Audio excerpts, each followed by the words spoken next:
hablando de montaje, es muy importante para el género de acción, que tú últimamente has hecho bastante Ujú. cine de acción, que me has dicho. Me surge siempre el problema de, sobre todo a lo mejor en montaje interno o a la hora de un montaje real, ¿no? De planos, ¿cómo es el proceso de preproducción de una secuencia de acción? Pues, creo que sí, de lo que estábamos hablando anteriormente era importante, la preparación, aquí lo es más todavía. Mm, Porque al final estás mucho más atado. No más atado, o sea, externamente puede parecer que al final es más libre, ¿no? Porque es más caótico o no, pero siempre va a dar un poco esa sensación si estás rodando una batalla o si estás rodando una persecución de coches, pero al final para empezar tienes muchos más factores que te están influyendo en las secuencias. Al final mm, no es lo mismo tener una secuencia donde tienes dos personajes o tres personajes, aunque haya 800 figurantes que te incluyen en un plano secuencia súper complicado y tal, pero al final te estás centrando un poco ahí. Estás rodando una batalla, al final, pues, al fin y al cabo tienes que tener en cuenta muchas más cosas entre ellas la seguridad. Ya no es un punto narrativo de dónde pongo la cámara, dónde cuenta mejor la historia. Es, puedo poner la cámara ahí o vamos a salir volando por los aires. O me van a atropellar. ya. Entonces sí que es cierto que con Ricardo Cruz, que es con el que más trabajo haciendo acción, teníamos eso muy claro desde un principio. O sea, que para que una secuencia de acción funcione bien, Mm, es totalmente imprescindible que vayan muy preparados. Muy preparados. Y de hecho, la mayoría de las veces las rodamos nosotros antes por nuestra cuenta. Ya sea una pelea, que entonces rodamos la coreografía, al final planteamos dónde va a ir cada plano, hacemos pruebas, de hecho, al final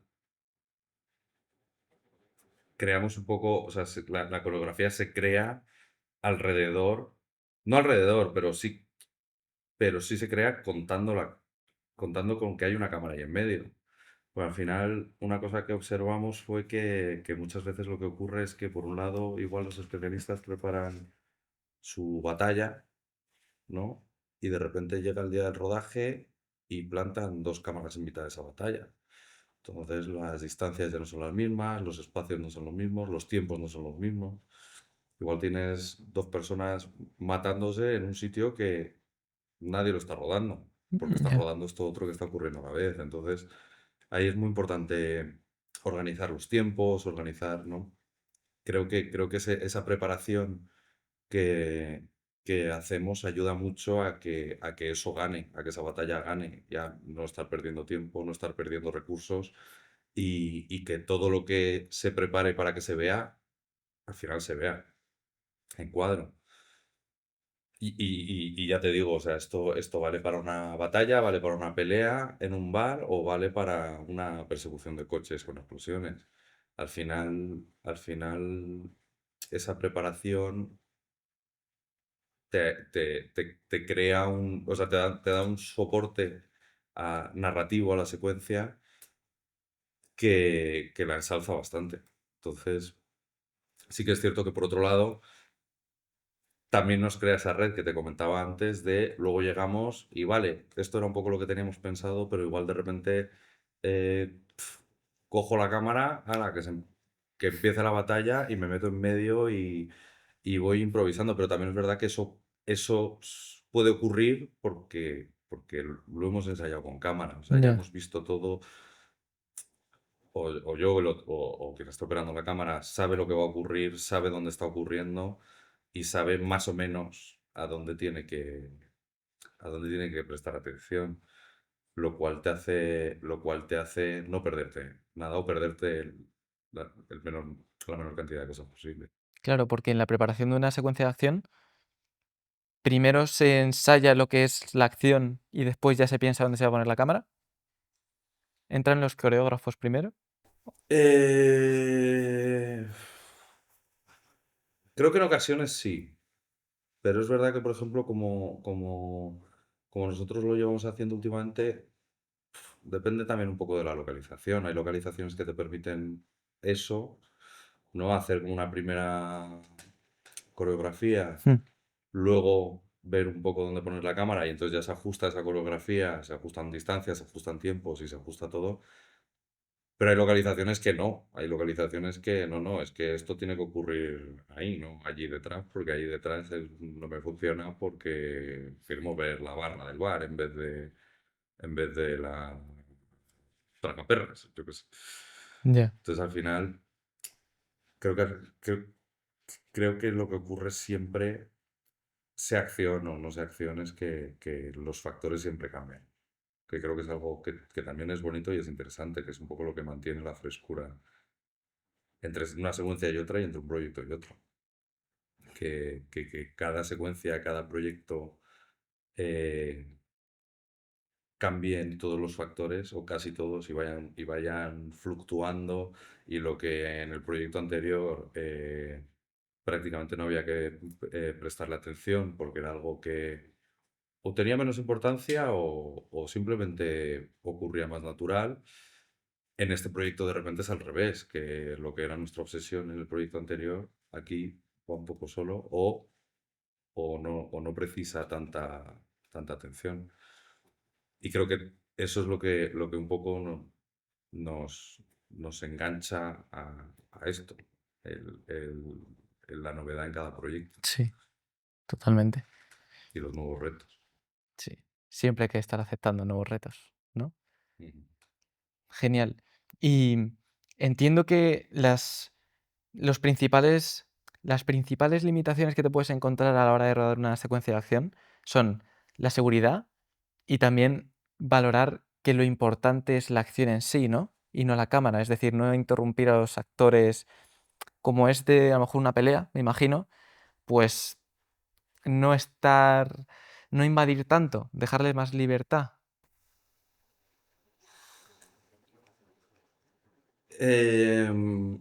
Sí, sí puede ser. Sí puede ser. Lo que sí que es cierto es que no sé muy bien qué vino antes, si el huevo o la gallina, pero es cierto que es una forma de trabajar que yo mantengo un poco casi siempre que puedo, que es un poco dar la mayor libertad posible, ¿no? Que no todo esté supeditado a, no, es que el plano es este y la cámara es esta. Hombre, más o menos sí, ¿no? Porque si no. Pero sí que siempre intento dar la mayor libertad posible a lo que está ocurriendo delante. Creo Mm, que, creo que a nivel, ya sea a nivel interpretativo o desde el punto de vista de dirección, creo que da mucha libertad, lo cual siempre apoya y creo que siempre ayuda a crecer. mm, Ya sea, como bien dices tú, una batalla o sea, o que estés haciendo una conversación íntima en un restaurante. ya, Creo que esa libertad también te da flexibilidad. Si de repente encuentras en el último momento que tal plano funciona mejor que el que tenías pensado o para el que habías iluminado, no es lo mismo. Ay, pues muevo la cámara un poquito aquí y la luz me sigue valiendo, o es un pequeño ajuste, de repente tengo que mover un bosque de centuries y banderas, ya. que entonces al final, no es, iba a decir no siempre, pero prácticamente nunca vas a tener el tiempo para hacer esa corrección. Entonces, por eso me gusta trabajar de esa manera igual más atmosférica. Entiendo. Por lo tanto, no noto una diferencia cuando rodo acción a ese nivel. Porque iluminan más espacios que personas, ¿puede ser? Sí, o sea, a ver, no más espacios que personas. Yo no lo diría así, yo diría yo diría que ilumino más por espacios o por atmósferas que por plano. Entiendo. Es decir, no tanto a marcas. No, porque al final creo que es una cosa que distrae a todo el mundo. Interesante. Y que también creo que a mí me da no paz mental, pero me da más seguridad porque si yo dependo de que la posición buena sea un centímetro para adelante, un centímetro para atrás, creo que nunca va a ocurrir. Y si ocurre, probablemente estemos perdiendo todo lo demás, ¿no? Estemos perdiendo interpretación, estemos perdiendo calidad de la pieza, porque creo que bastante difícil es todo lo demás como para que encima dependamos de un centímetro para adelante, un centímetro para atrás. Por eso me gusta un poco dar esa libertad y tener ese margen. Ya. ¿Y qué crees, hablando de lo que es, difícil, cuál es el qué es lo más difícil para ti dentro de la dirección de fotografía?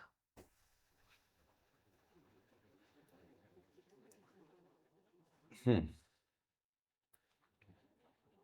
Em,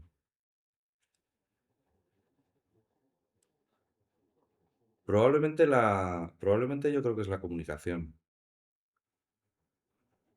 Creo que es la comunicación, bueno, tanto porque al final tienes que comunicarte con mucha gente. Y ya no como director de fotografía, como jefe de cualquier departamento. Al final Mm, tienes que comunicarte con tu departamento, con los demás departamentos, que todo tenga sentido, que no se pase nada y que haya un sistema de trabajo en equipo que, que no siempre es fácil que ocurra, no por las personas en sí, sino porque la comunicación al final es algo que al ser humano le cuesta mucho por naturaleza. Entonces, todo lo que sea más comunicación siempre es un esfuerzo, ¿no? Al final, encerrarte en tu casa, iluminar lo que te dé la gana y, y sin tener que hablar con nadie y tal, es fácil. Al final el comunicar, ya sea a tu gaffer donde quieres la luz o al equipo de cámara, a quien sea, o esa comunicación con el director, que igual a veces dices, joder, llevamos 10 minutos intentando hablar esto y resulta que estábamos diciendo lo mismo desde el principio. ya. Creo que la comunicación es la parte más difícil en general y creo que es la más importante a trabajar. Todo lo demás al final partimos del punto de que todos los que estamos en un rodaje somos profesionales y que sabemos hacer nuestro trabajo. Mm, Siempre se puede aprender, siempre se puede mejorar, pero creo que al final, por la naturaleza humana, al final siempre de lo que más nos falta es la capacidad de comunicación mm. o incluso de expresión. O sea, a veces estamos comunicándonos muchísimo, pero lo estamos expresando mal. Sí, entiendo. Y sabiendo que ese es uno de las cosas más difíciles, ¿crees que hay algo que has descubierto que es importante a nivel de comunicar con los diferentes departamentos? En plan, me refiero a herramientas que puedan ser útiles o formas de expresarse o de comunicarse que creas que te han funcionado. Em, bueno, partiendo de la base de que digo esto porque creo que todavía, ¿no? Cada vez que termino un Sí, proyecto digo, joder, igual esto lo podía haber explicado mejor o pero, pero sí que es cierto que creo que no hay que empecinarse, ¿no? A veces nos empecinamos en repetir la misma cosa una y otra vez y no está funcionando. Y bueno, y simplemente bueno, a veces creo que siempre desde la educación y desde el respeto, a veces hay que parar un momento y dar la vuelta entera por otro lado porque no te estás explicando bien. ya, O igual no estamos utilizando un lenguaje común. O sea, yo te puedo explicar algo en inglés perfectamente y te lo puedo estar explicando perfectamente. Si tú no hablas inglés va a dar igual. Entonces igual hay que totalmente. utilizar otro idioma. Y al final es el lenguaje. Y, y ya no solo a nivel de comunicación entre departamentos o comunicación con tu propio equipo, sino al final utilizamos lenguaje para hacer películas también y a veces nos pasa lo mismo y nos empecinamos en que es este plano y es este plano, y a veces hay que soltarlo y aunque, joder, este plano nos costó mucho que se nos ocurriera, era el plano maestro y era tal, igual llegas al rodaje y es que no está funcionando. Igual en vez de hacer 15 tomas de este plano, porque tal, igual tienes que parar un momento y decir eh, que no está funcionando y bueno, pues buscamos otra manera de contar, es lo mismo que estamos queriendo contar, eh, de otro modo. Entiendo. Y yo, y supongo que bastante gente que nos está escuchando, todavía no hemos tenido la oportunidad de trabajar con gente del departamento de efectos especiales. ¿Cómo es la comunicación con ese departamento? Em, Al final también depende, ¿no? Voy a intentar no decir depende del proyecto en cada cosa que me hagas, pero es que es cierto. Ya. Eh, claro, no es lo mismo la comunicación que tienes que tener con el departamento, o sea, con efectos especiales, para hacer una secuencia donde, yo qué sé, uno se hace un corte, a si estás volando un coche por los aires. Volando un coche por los aires, pongamos. Bueno, yo creo que creo que esto une mucho o sea, vuelve mucho a a la pregunta o a la respuesta de saber estar en un set, ¿no? Dentro de saber estar en un set tienes que saber qué estás haciendo, cómo lo estás haciendo y quién lo está haciendo.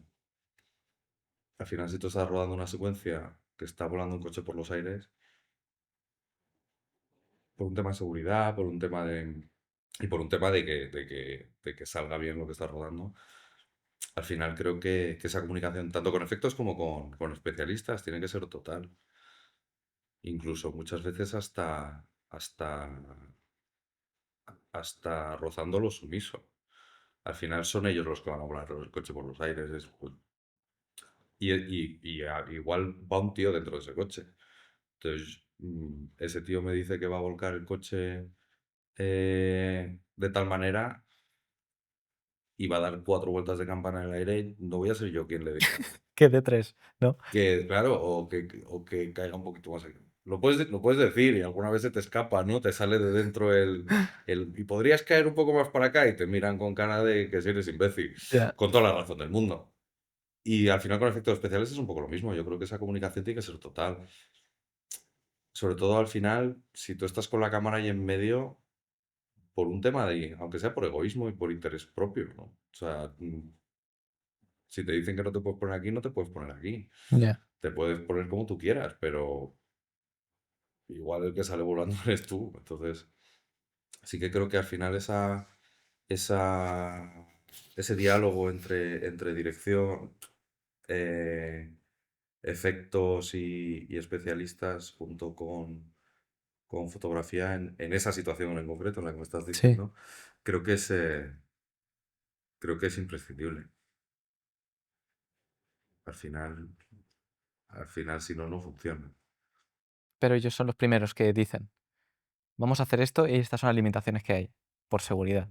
Sí, bueno, no siempre son las limitaciones. O sea, dentro de esas limitaciones también muchas veces hay propuestas. Al final, ellos son los que conocen su materia. Y a mí me gusta confiar en que la gente sabe lo que está haciendo, sobre todo en un departamento como ese, ¿no? Pero entonces, a mí me gusta mucho escuchar. Y muchas veces directamente ellos te vienen, porque ellos o sea, alguien de efectos o alguien especialista, pues el de efectos ha hecho 800.000 explosiones más que yo. Y el especialista ha hecho 800.000 vuelcos más que yo. Ya. Entonces, pues muchas veces son ellos los que, pues, y te dicen, no, no, es que este plan no te funciona aquí. Y dices, ya, pero no te puedes emperrar en, no, pero yo soy el director de foto, soy el operador, y el plano funciona. No, porque igual tienes tu razón, pero por lo menos escucha porque probablemente hayas hecho ese vuelco o esa explosión con todas las posiciones que de cámara posibles y ya sabes lo que funciona. Ya. Otra cosa es que, bueno, pues vale, estupendo, eso funciona, pero para contar lo que queremos contar no nos vale.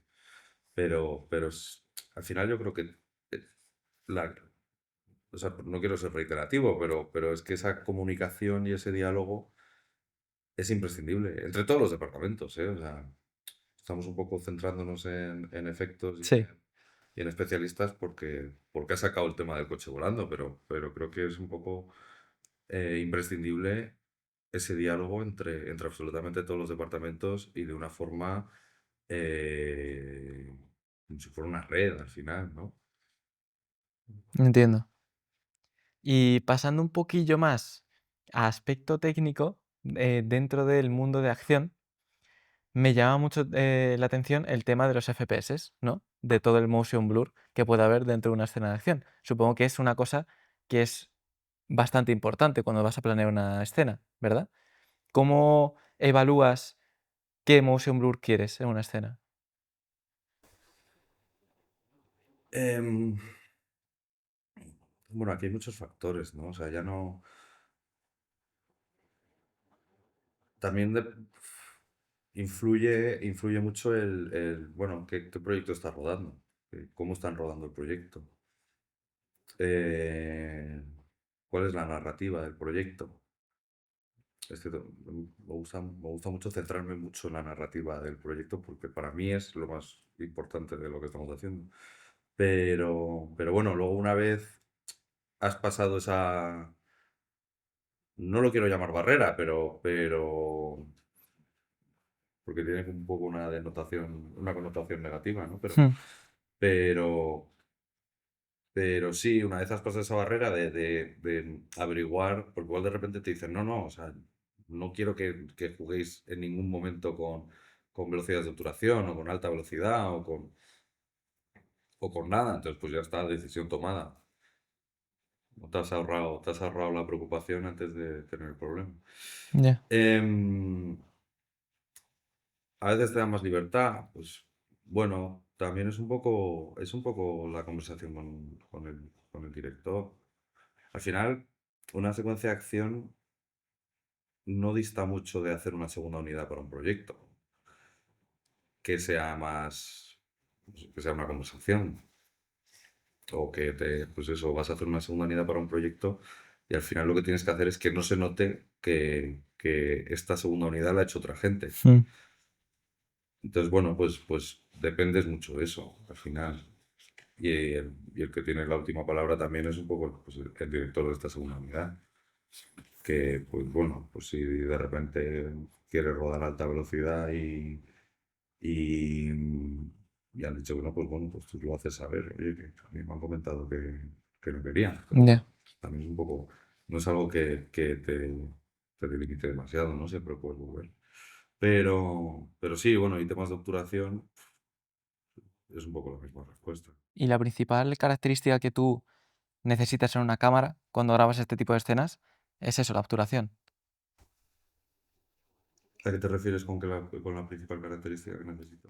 En plan, tú cuando vas a grabar una escena de acción en la que hay mucho movimiento, y pues eso, necesitas captar a lo mejor, imagínate que quieres que todo se vea nítidamente, típica escena de John Wick, imagínate que se le ve nítido cómo hace todos sus movimientos.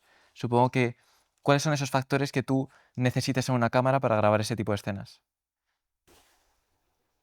Sí, bueno, al final cuanto más control tengas de los parámetros, más libertad tienes. Y también es verdad que hoy en día creo que prácticamente todas las cámaras te dejan, o por lo menos yo últimamente no me he encontrado en ningún momento que la cámara no me deje. Igual tengo más limitaciones de espacio de color o de latitud, pero a nivel de parámetros de tanto de obturación como de, bueno, alta velocidad, a veces igual está un poco más limitado según la cámara, pero no es algo que me preocupe demasiado de vamos a llevar esta cámara específicamente para esta secuencia, a no ser que sea una cosa muy, muy específica.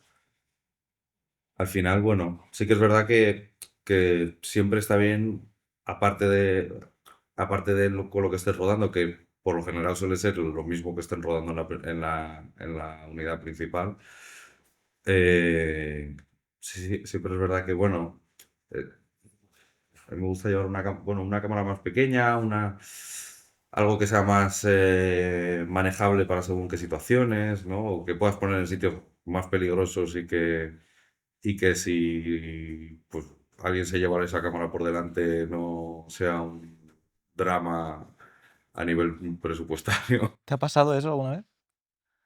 Que una cámara salga volando, Ese tipo de cosas. sí. Bueno, al final es que se está rodando. Pues estaría genial si nos lo contases, la verdad, la anécdota. Bueno, o sea, ahora mismo no me acuerdo de ninguna en específico. O sea, pues haciendo persecuciones de coches, pues una cámara que, bueno, que pasó, o un coche que pasó muy cerca de la cámara tal, pues arrancó el clipón, cámaras que pones muy cerca de explosiones y las pones en una crashbox. Pues bueno, al final la crashbox pues también es lo que es y depende de tal, pues bueno, pues la cámara dice que hasta aquí. Ya, También al final por eso utilizas un poco cámaras más pequeñas y más baratas que bueno, no voy a decir que son de usar y tirar porque sería muy frívolo, pero, pero también te da un poco esa libertad, ¿no? De poder jugar un poco, de poder apretar un poquito más la tuerca ya. y poder meterte un poco más encima. Y claro, en escenas de acción lo más común es utilizar multicámara. Muchas cámaras para grabar una escena de acción, ¿verdad? Sí, la respuesta corta es sí. Genial. ¿Y eso en qué te limita en otros aspectos? Bueno, cuantas más cámaras pones, menos puedes cuidar los planos, ¿no? O más difícil es que no se vean una a la otra. Por eso decía la respuesta corta es sí. Me gusta la larga. La respuesta larga es eh, depende. Porque precisamente para que eso no ocurra, es cierto que, por ejemplo, cuando en otras situaciones es diferente, ¿no? Pero cuando trabajo con Ricardo, al final, como tenemos esta manera de hacer las cosas, cuando planteamos esa secuencia de acción, lo estamos haciendo siempre con una cámara. O sea, la planteamos con una cámara, luego llegamos al rodaje, pues hay dos, tres, las que sean, ¿no? Pero el planteamiento está hecho para una cámara. Entonces sabemos que si de repente las otras cámaras mueren, no pueden rodar, no pueden coexistir, la secuencia está contada como estaba planteado, más o menos. Que luego es verdad que a la hora de hacer ese plan de rodaje, de repente dices, joder, pues mira, teníamos aquí tres planos por separado que podemos tener tres cámaras conviviendo y al final nos lo quitamos de una. Pero si eso no ocurre, tenemos esa red, ¿no? Que hemos preparado que es, podríamos rodar esto a una sola cámara. Entonces, bueno, ahí eso te libera bastante. Eso te libera bastante. También dicho eso, pues bueno, pues rodando a cuatro cámaras o rodando a las cámaras que sean, sí que es verdad que a mí siempre me gusta operar y más en esa situación. Eh, yo me he tenido que poner vestuario unas cuantas veces, o sea, porque si no me veían las otras cámaras y me metí en mitad de una batalla y claro, pues si las otras cámaras están haciendo planos más generales, eh, me van a ver. Pues, o paso en un carromato por ahí y me verían las cámaras. Entonces, pues bueno, eso se soluciona muy fácil, que es, pues si son soldados con casco y capa, pues casco y capa. Y tapamos la cámara como podemos y sí, pues, al final es un poco eso, es buscarte un poco la vida, de Ya. intentar sacar lo máximo, lo más rápido posible y de la mejor forma posible. Y que encima, pues, quede bien. Mm. Entonces, pues todo lo que ayude, bienvenido sea.